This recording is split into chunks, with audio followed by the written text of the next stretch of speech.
Welcome to August the 8th. Some things should not happen, but they do. As is proper, Australia's Parliament gave tribute to the passing of two prominent Aboriginal persons, but not Betty Cuthbert. Australia has been blessed for sporting talent. Don Bradman was a giant of cricket, but there are dozens of others who strode the world stage.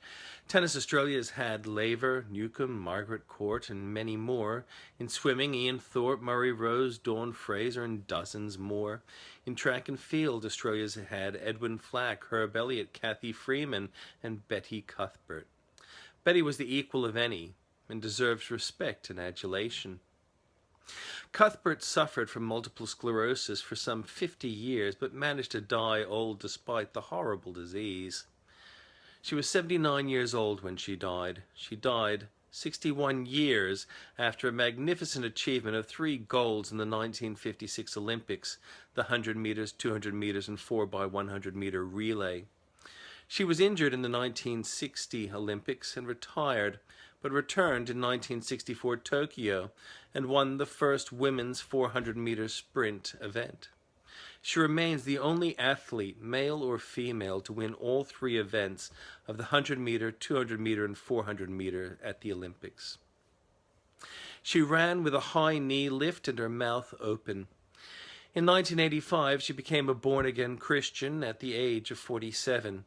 She stated that, despite multiple sclerosis, she never once asked God, "Why me?" and instead knew that God wanted her to use it to help other people. She never married or had children.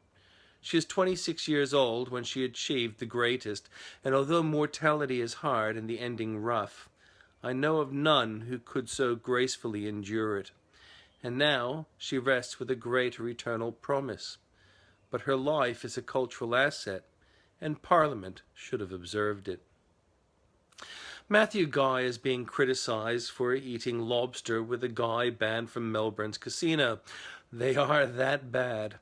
At first, Guy was accused of having dinner in secret with a colourful racing identity. But it was pointed out that the pictures of the diner in the packed restaurant were publicly available.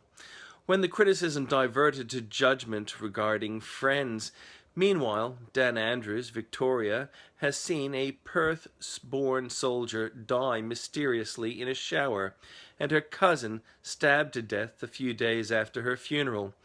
Other than their family link, the only other link to their deaths is Dan Andrews' Premier of Victoria, and he did not have a lobster with a colourful racing identity, but he fostered the conditions for violent crime that Matthew Guy will address when he is Premier.